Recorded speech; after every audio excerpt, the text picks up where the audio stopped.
Selamat pagi, salam sejahtera. Isu hangat pagi ini, selain Mahyadin yang gila kuasa, punca masalah negara juga karena Mahathir yang sentiasa kemeruk kuasa. Berita sepenuhnya dipetik daripada sahbudin.com. Di samping dibelenggu oleh pentadbiran kerajaan yang gagal sehingga hampir semua perkara dalam negara jadi celaru dan haru biru, kita juga sebenarnya berdepan dua masalah pokok yang lain. Pertama, Mahyadin Mat Yassin yang bukan saja gagal dan tiada keupayaan kepimpinan di mana faktor tersebut memberi sumbangan paling besar kepada lahirnya kerajaan yang gagal, lebih buruk beliau juga menampakkan ciri-ciri seorang yang gila kuasa. Apabila kedudukan sokongannya diragui, kalaupun tidak mau mengambil sikap paling terpuji yaitu mengundurkan diri, beliau sepatutnya berani membawa usul percaya atau membenarkan usul undi tidak percaya dibentangkan terhadapnya. Dengan yang demikian, kedudukannya selepas itu tidak lagi menjadi pertikaian sesiapapun. Menangguh-nangguh sidang parlimen, tidak membenarkan usul percaya atau tidak percaya, dan kemudian menggantung parlimen melalui pelaksanaan darurat di ketika keabsahannya diragui adalah pendekatan pengecut dan tak bertelur seorang pemimpin. Seorang pemimpin mesti berani dan tidak takut menghadapi apa juga cabaran, termasuk kemungkinan dijatuhkan karena disitulah letaknya tunjang kewibawaan.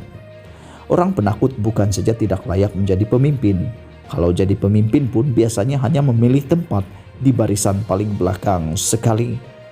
Memimpin negara adalah suatu amanah. Jika gagal, peranan seseorang itu akan dipersoalkan. Malah di akhirat nanti pun, pemimpin akan menjadi antara golongan pertama dipanggil menghadap Tuhan untuk ditanya berkaitan kepimpinan dan pelaksanaan amanah yang dipertanggungjawabkan terhadapnya. Dengan apa yang dilakukan Mahyadin untuk mengekal dan mempertahankan kuasanya selama ini, tanpa keraguan beliau adalah seorang yang boleh dikategorikan sebagai gila kuasa sebenarnya. Sudahlah tidak mampu memimpin, negara jadi haru biru, dan rakyat jadi tambah derita. Sokongan majoriti pula menjadi keraguan dan kemudian melakukan perkara-perkara luar biasa untuk menongkat jawatannya. Tidak rasa malukah dalam hati Mahyadin mengambil gaji dan elawan lumayan setiap bulan untuk menyerah hidup dan keluarganya? Masalah kedua negara kita ialah Tun Mahathir Mohamad yang masih kemeruk dan tak puas-puas mahu mengejar kuasa. Beliau berpeluang menjadi Perdana Menteri sebanyak 2 kali. Kali pertama antara 1981 hingga 2003, yaitu selama 22 tahun. Dan kemudian selama 22 bulan antara 2018 hingga 2020 yang lalu. Selepas kali pertama meletakkan jawatan pada 2003 dan berulang kali mengatakan akan bersara sepenuhnya serta tidak akan bertanding semula dalam pilihan raya, dalam tempo persaraannya beliau bukan saja memusuhi semua Perdana Menteri selepasnya, bahkan kembali menjadi ahli parlimen pada 2018 lalu. Setelah menjadi Perdana Menteri, meski diikat dengan janji yang disaksikan malaikat di langit dan manusia di bumi, pelbagai usaha coba dilakukan untuk menjadi pemungkir demi tak puas dengan kuasa dan untuk menghalang Anwar Ibrahim menjadi penggantinya. Berikutan berlakunya langkah Sheraton, beliau telah meletakkan jawatannya meski dinasihat oleh Agong agar jangan berbuat demikian. Sebelum itu, pada petang hari berlangsungnya langkah Sheraton, semua pemimpin politik yang telah dijinakkannya selama 22 bulan, beliau berkuasa telah pun berkumpul di kediamannya di Sri Kembangan untuk tujuan meletakkannya semula sebagai Perdana Menteri melalui gabungan baharu. Ia adalah fakta yang menunjukkan langkah Sheraton memang sebahagian perancangan yang direstui Tun Mahathir. Cuma di saat-saat akhir beliau menyerlahkan niat sebenarnya mahu mewujudkan kerajaan perpaduan yang disokong semua parti. Itulah sebabnya beliau berkeras mahu meletakkan jawatan dan menolak nasihat Agong agar tidak berbuat demikian. Sebaik dilantik sebagai Perdana Menteri interim, Tun Mahathir tidak berlengah lagi memperkenalkan idea mahu menubuhkan kerajaan perpaduan yang menjadikannya bukan saja Perdana Menteri lebih berkuasa, malah tidak lagi terikat dengan janji peralihan kuasa kepada Anwar. Cuma malangnya perkara itu tidak dipersetujui oleh UMNO dan PAS yang membuatkan kedua-dua parti itu menarik sokongan mereka. Oleh karena idenya itu ditolak, disitulah terbukanya peluang Muhyiddin menjadi Perdana Menteri.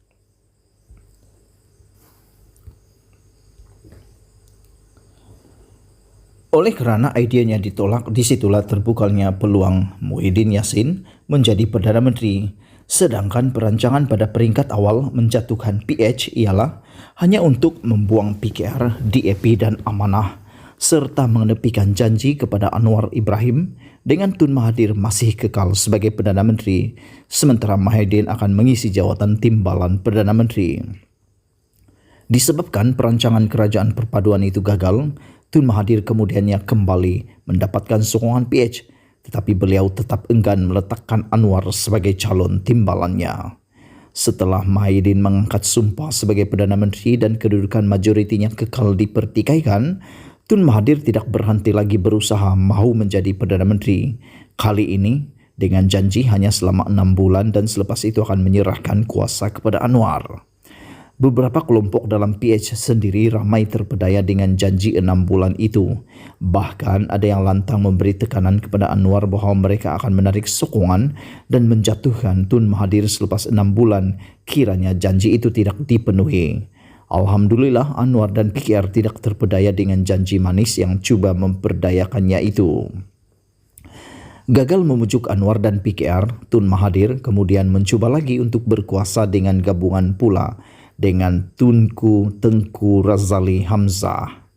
Entah apa yang dijanjikannya kepada Kuli, sehingga ramai rasa hairan bagaimana ahli parlimen Gua Musang itu sanggup tampil mengadakan sidang media secara bersama Tun Mahathir Mohamad.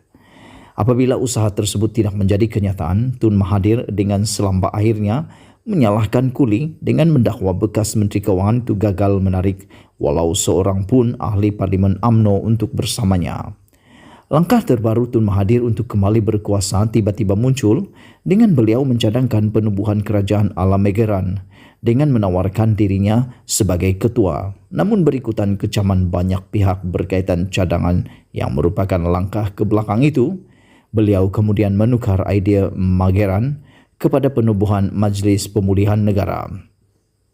Yang menjadi persoalan ketika menghadap agung baru-baru ini, yang dipersembahkannya adalah Megeran atau Majlis Pemulihan Negara. Apa yang jelas, semua langkah, usaha dan tindakan yang diambil oleh Tun Mahathir sejak meletak jawatan dan menolak nasihat agung supaya tidak berbuat demikian hanyalah semata-mata untuk kembali berkuasa semula. Jadi apa yang dilakukan itu bukan kerana mengalami gejala tak puas-puas dengan kuasa. Barangkali ia lebih tepat dinamakan kemeru kuasa. Kalau dengan adanya Muhyiddin yang gila kuasa membuat negara jadi celaru dan haru biru, selagi adanya Tun Mahathir yang kemeru kuasa pula, maka selagi itulah negara ini tidak akan kemana-mana.